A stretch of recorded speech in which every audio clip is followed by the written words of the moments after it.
Voilà, c'est parti, très cher abonné de Fantastique Info Télévision. Dans le cadre de découverte, Lilo, tous autres avec ces deux communes, je cite la commune de Matete, Oyo, Bozali, comme on a mis ses Zéphirin, Azali Koleka, et la commune de Kinsenso, toujours dans le cadre de projet Kin Elanda. Où ils allaient projet, et puis ça met pour la Robongisa, Bibanzela, et puis ça qui est érosion. Il y a awa na nzela ya Kin ya Matete koko matina Kinsenso bakosala au moins 6 km ndenge totali na kati ya ba information oyo tokoti sur place awa. Alors c'est vraiment un projet oyo ekopesa ba congolais na ba congolais esengo yango tosengi na bino kolanda video oyo tina suka pona kotala ndenge nini mosala ezali ko évoluer parce que Fantastique Info Télévision tozali chaîne indépendante oyo toujours travailler pour na kotalisa mosala ndenge ezali koleka bozomona bino moko ndenge mosala ezali kosalama et nous encourageons ce genre d'initiatives yango ne kopesa développement na kati ya mboka na biso. Voilà donc mosala ezokende côté et quand je vous dis si vous ceux que tozongisa babilili 2 ans passés et si konzelo ndenge ezalaki bomona ke ezali vraiment passé. C'est vrai mosala esili noté nde bozomona na bilili. Mais on peut toujours croire qu'il y a déjà une forte volonté, il y a qu'au développer Nzela pour na développer côte à côté vraiment. Alors, toujours temps pour malin malin mais aussi na bino bola na Nzela Nzembo ya Fantastique Info Télévision pour na koyeba neni mosala ezokende pebo zongala na vidéo.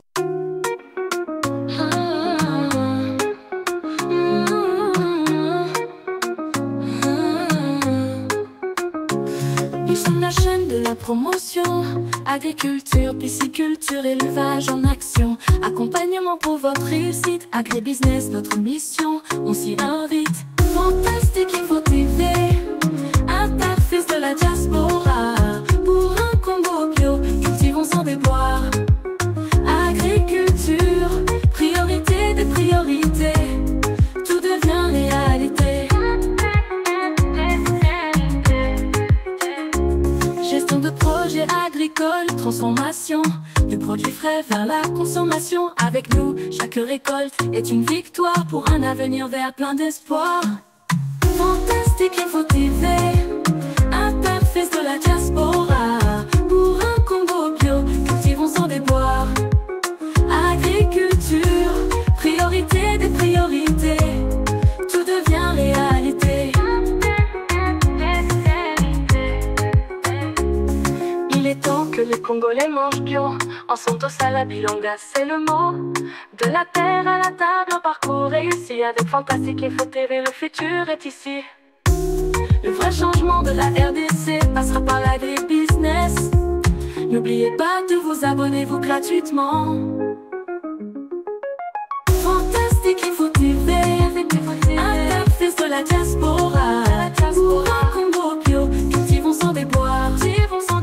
Agriculture, priorité des priorités, priorité devient réalité, réalité. Fantastique Info TV, la chaîne agro-business.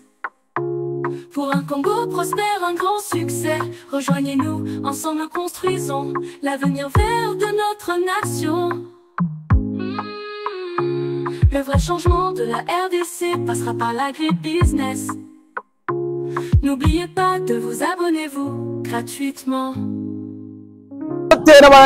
Fantastique Info Télévision, j'espère que vous allez bien partout à Nabiso. C'est moi bien votre humble serviteur, Monsieur Zéphirin Tita Wabasango. Voilà, vous mettez Monsieur Zéphirin, ni le sous Melbino, Katnesika, Lokoni Bekoluka Katnesika. Toujours dans le cadre, il y a infrastructure, il y a la route secondaire, et Eza Kosalama, dans la ville province de Kinshasa. Pour la côté de Sabino, c'est Lelo, vous allez bongo, na Obabeni bongo, na nouvelle route, Obabeni bongo, na la route ya Kin Elena, surtout dans le niveau, il y a pas de soucis dans la commune, il y a Kinsenso, Ozami bongo, Biso, na Matambi na Biso, na Mokolo ya Lelo. Pour plus de détails, vous na Bino, abonnez-vous massivement sur votre chaîne télévision, vous n'aurez jamais dessus, et puis likez, et puis copiez le lien, et puis partagez aussi na bande ko na biso baza pe ba besoin kolanda biso ko contacter Fantastique Info Télévision pour que le bilo comme partenaire Fantastique Info Télévision tozali bana maboko ya kofunga mapona ko sela bino à suivre. To so mi bongo wa pita la caméra s'il vous plaît. Ah nous on a route ya Mulele. Mulele. Route Mulele. On va bien Mulele Pierre. Ah c'est ça c'est. Avenue Mulele. Ouais, avenue Mulele. Nous sommes bon la commune. La commune ya Matete. Commune ya Matete. Ça va Matete na Gisensu. Attends, sangani na entre les communes Matete na Gisensu. Limite frontière peut ça boyer ba que so peut sangani place peut ba c'était ce qui so peut frontière ngo eza na avenue na Kitimbo, Kitimbo. En fait, c'est na Yangambi. Yangambi. Voilà, Yangambi, juste na Yangambi. Voilà, ça c'est la Fantastique Info. Tout le monde a un projet, il y a infrastructure, on va bien bon, il y a Kin Elenda. Bientôt il y a projet ngo et banaki mukoloboni pe lelo tout le monde quand même, il y a quand même l'évolution de Salama. Bon, par rapport à tout le monde la mise. Bon, je me souviens bon, date na Bosani. Mais ça déjà bandaki bandaki la kala. Maman poussana. Donc ça bandaki en kala mais journée to Bosani. Journée na Bosani mais et si moi temps bandaki ça bandaki et moi temps. Et moi ba moi déjà ba moi. Mais d'après Bino auparavant, vos situations qui ont n'engagé dans hôtel bon côté il y a Nzela. Pour ne koleka la méthode nini vraiment difficile. Makasi ya luki moya ko sala projet oyo. Pour Nzela otonto yeba ezo bimela wapi pe uteli wapi. Nzela ye a Utibo.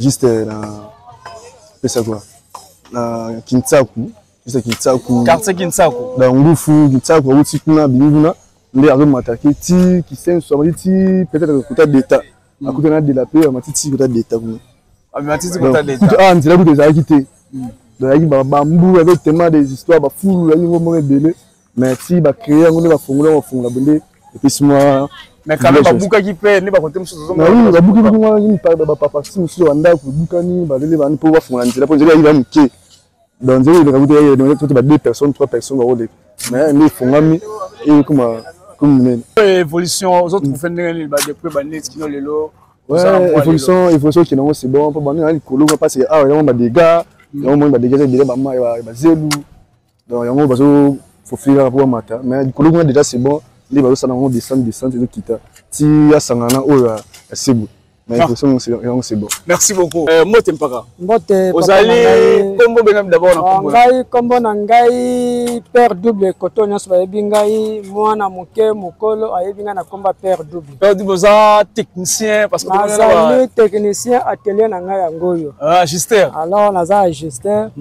ngai vraiment naza pena rescapé ya nzela oyo kobanda ti ba entreprise ezoya kobanda ti entreprise eyaki po solliciter ba nzela oyo ba entreprise ebele eyaki to bandomona ba libanien bendien ba chinois ti toyo komona ke ba chinois bakonfirme ke bango bazwi yango en tout cas na suka kuna ndenge tomona ba tracteur etelemi wana en tout cas nzela ezalaki ya mabe donc impraticable ezalaki ba mama na érosion biso moko tosatandaka te que un jour nzela ekokoma awa ndimaka te tosatandaka pe te kutu ke nzela penza ko pa depuis l'époque ya ancien président ancien Mobutu ti Kabila yo kokota en tout cas nzela ezalaki te ezalaki soko koti na libulu wana soko bimi okumisi nzambe mais en tout cas tosepeli na président Fachi na ndenge asali ke nzela oyo ekoma praticable mais inconvénient nini biso tokuta nango parce que biso tomoni début ya nzela na ndenge nzela jusqu'à présent ndenge komi vraiment bato ebele babebisi biloko ngai moko ndenge naza boye naza ajuster awa nakutani mpenza na baproblème grave tel ke babiloko nyonso ya mosala lokele bandenge lala wa ebebi bata ba boutique babebisi biloko bata bandako engoloba nini érosion ya kala bango babandi misala tant bango babandi misala esenga yusufu ba remplir ba mabulu wana na bazelu tango sikoyo batie bazelu canalisation ya mai ezalaki te sikoyo ekomaki soki mbula ebeti zelu nyonso bango babandaki kotia wana nyonso ekomaki koya koto tozalaki mpenza na montagne bandako nyonso ebungaki Tango bungi bama nyonso en tout cas kotela ki biso ba inondation na asili moko bomoni ndako. Ouais, voilà mwenda ko ezalaki babitant bazalaki mais quand même mai za ko batu bazalaki wana ti lelo babiloko ndako etikala ti sikoyo eza na kati wana. Na batu babikisaka ba ame biloko nyonso bakiti babiloko tu bambeto eza na ti sikoyo na sa mabele. Oh là là. Mais quand même tout moni depuis wana quand même bazui vraiment parce que la précaution tozalaki na ba montagne moko awa nzela utakoleka na zaite biso tokanda sa musala te na ba chinois te bande ko kende kuna pona koyebisa mba kolongola ba mabele wana bando kolongola te jusqu'à présent nde tokendaki biso moko nde tokende kuna tokende pena kosilika po baluka baya na bajean balongola bavacue po mayeza moye yako kotala boye elingi koloba ebandi wapi pe ezokende nzela oyo normalement ebandi po ezali na frontière entre ngufu na kinsaku na quartier oyo nini mongo apesi mkongone boye apres kinsaku na ngufu nde baye sikoyo baye kokutana na makadami nde kaboli nde yango sikoyo ebandi wana ematiti ekei kota bamaser après ekei ti riflar ekekutana na barrière ekekutana na riflar donc place barrière ezalaki ya train esika bandaki ofungwa meza ekangama nde esika wana ezalaki nzela bamaser na basango bandaki okita na bituka na bango mpo bakende delape nde yango eke wana bandeko batuni tozomi bongo na district nini parce que tozomi na entre les deux communes Kisenso et puis on va bengi bongo Matete. Alors tozali na district ya Moamba. Maintenant par rapport au teli bongo likambo ya financement tout le monde banque centrale ndio mtafinancer projet. Bon tomone banque mondiale ndio financer. Banque mondiale pas banque centrale. Banque mondiale ndio financer nzela oyo. Na mabeli ni biso tozali komona pona nzela oyo. Ndenge biso tosatandaki ke ifale bafongola nzela yango ezala tutu apesi bato nyonso bayiba babalabala ifale babuka bango na toye komona bapona nga nasali constant ke mbongo ebele badevie yango parce que baparcelle ebele oyo babimaki na nzela nyonso jusqu'à présent ezali si lelo ezali nzela ekoyi moke par rapport ndenge biso tozali na tobande komona ke nzela oyo ndenge biso tobandaki koyoka il faut à 4 bandes na jusqu'à présent nzela eza 2 bandes nzela 2 bandes wana eprovoqué par rapport à quoi par rapport ya il fallait bazongisela bato oyo babimaki na nzela bambongo na bazongisili bango bambongo te sikoyo longo bazongisili bango bambongo te moyen bagrandir nzela eza te nzela etiali kaka 2 bandes na soki otamboli kobanda ndenge place oyo tozali si omati okomona banzela yango place mosusu monene place mosusu moke place mosusu tolongo par là Ingolo bana biso ete mo mafia mo ekotaki mo wana ezali corruption mo ekotaki na kati wana ezali ya makasi ya mo si mama boye bo bukanga parti le reste wana otika donene boye ko bukanga ite ezali donc soko mati pe loko bana menake nzela esa tenga makaka e mo ko tenga melo ma ya kimi parcelle maintenant par rapport au bongo ba dire parce que à tout monde na projet na maquette na ba acheter direct par rapport à hôtel ba dire ne ozo monde là et donc aussi sa saison sèche macadam ko déjà tout est bon tango ba yo ko biso ngana zali po ngana zali habitat ya awa tout cas na yebi matete de A à Z na pas qui c'est de A à Z dans tous les 4 quoi matete na yebi tous les 4 quoi ya qui c'est super na yebi yango baboko mais ça matete ça baleka na yebi bango baleka na qui c'est na yebi bango en tout cas na za bena paka alors dire zali 2 ans mais vie ya tang babanda ki bazwa ki moi retard moko ba stopaka bato yebi te so que zali à partir ya financement amana tike financement et tout ce qui moi retard babanda ki emo ba stopa bazo ki moi retard tout ce monde apparemment besoin de difficulté tu mai ozo sala pour que mai za la place za inondé boya bon awa ezali ba terrasse ya kala siko bango tango ba yoko sala terrasse awa nde babomi terrasse ya kala siko normalement ndenge zali tango bango baza ko sala nzele fo bazala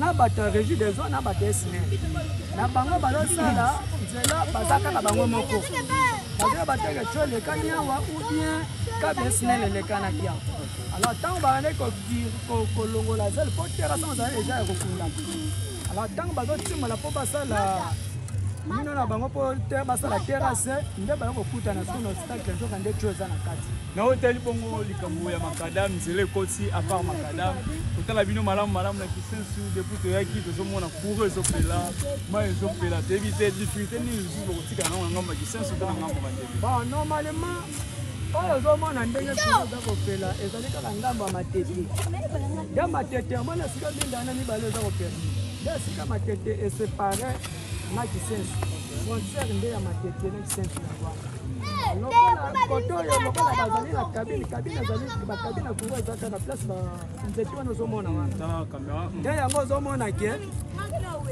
basalaka effort ya kofinancie mpo na parti ya kisensu vraiment courant eza bien te courant eza bien te mpe eza matete eza na baparti oyo courant eza bien te courant lokola omoni koto kasi matete rien ezali kaka bamilie moko lokola bango babundaka nde yango omona courant na soki okoti na bakati antuka courant eza te.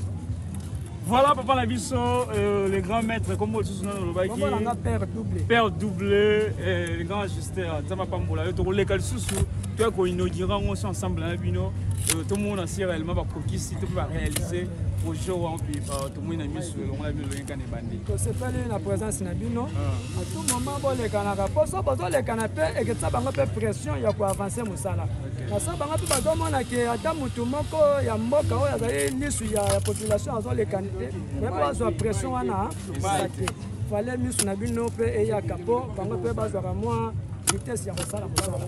Voilà, merci beaucoup papa, bonne journée. Merci.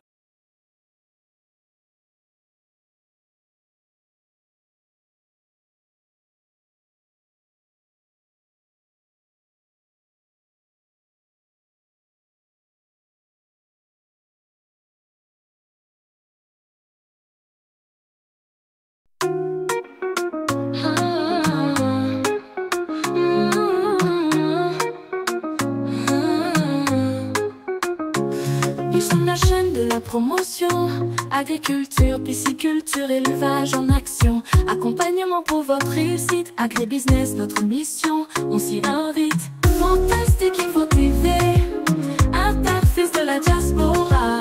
Pour un combo bio, cultivons sans déboire. Agriculture, priorité des priorités, tout devient réalité.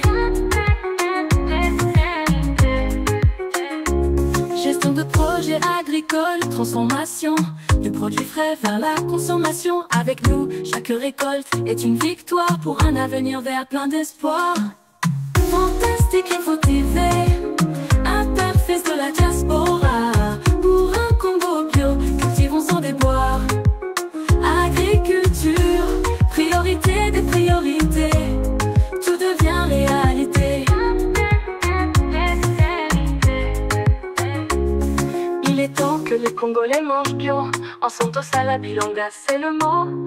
De la terre à la table, un parcours réussi. Avec Fantastique Info TV, le futur est ici. Le vrai changement de la RDC passera par l'agribusiness. N'oubliez pas de vous abonner, vous gratuitement. Fantastique Info TV, interface de la diaspora. Pour un combo bio, cultivons sans déboire. Agriculture, priorité des priorités, tout devient réalité, réalité. Fantastique Info TV, la chaîne agro-business. Pour un Congo prospère, un grand succès, rejoignez-nous, ensemble construisons l'avenir vert de notre nation. Le vrai changement de la RDC passera par l'agribusiness. N'oubliez pas de vous abonner, vous, gratuitement.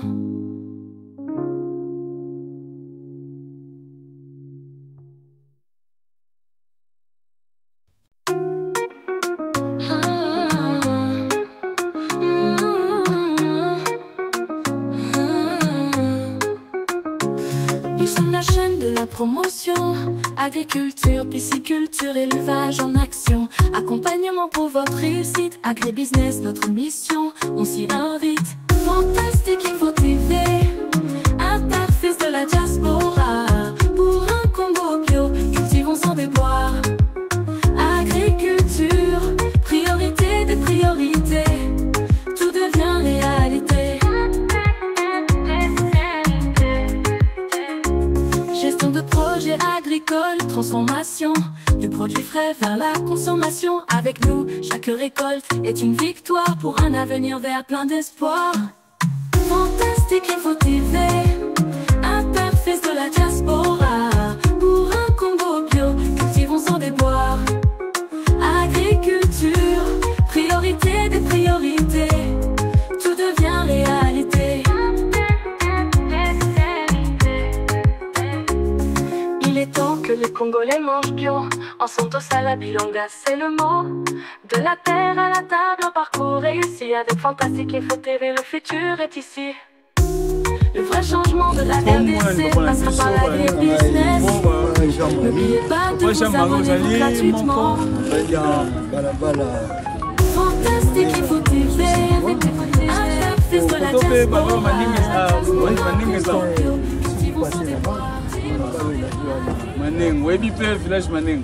Oui, j'entends parler de ça.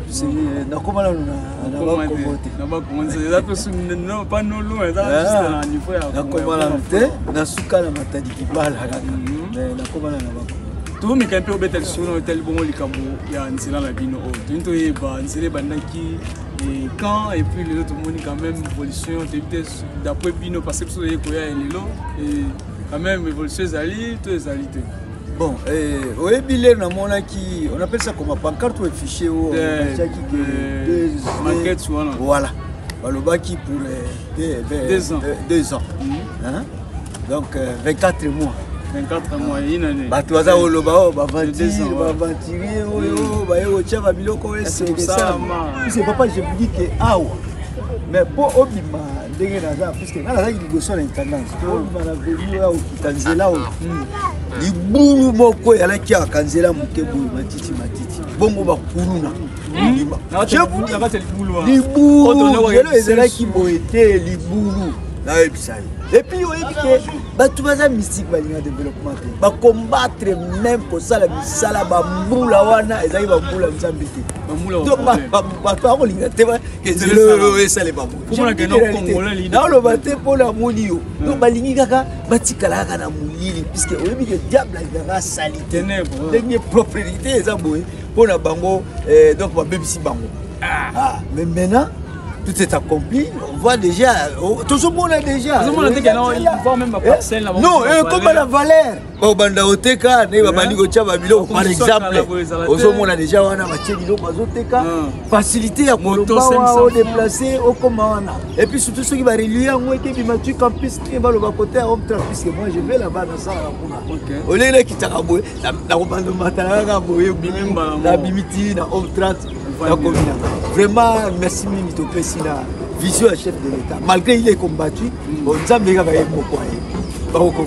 merci beaucoup, papa. merci,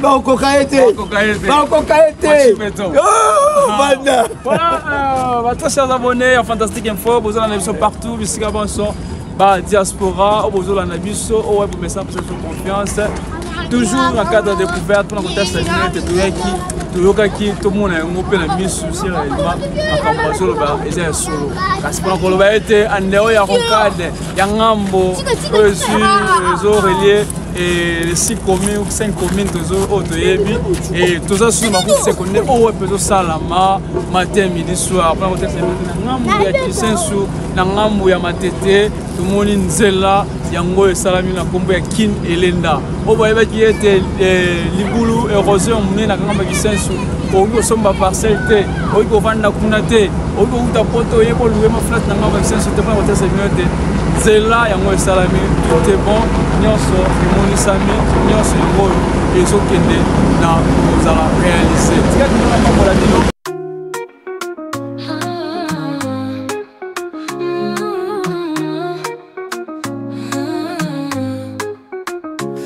Ils sont la chaîne de la promotion. Agriculture, pisciculture, élevage en action. Accompagnement pour votre réussite. Agribusiness, notre mission, on s'y invite. Fantastique Info TV, interface de la diaspora. Pour un Congo bio, cultivons sans déboire. Agriculture, priorité des priorités. Tout devient réalité. Gestion de projets agricoles, transformation du produit frais vers la consommation. Avec nous, chaque récolte est une victoire pour un avenir vert plein d'espoir. Fantastique Info TV, interface de la diaspora.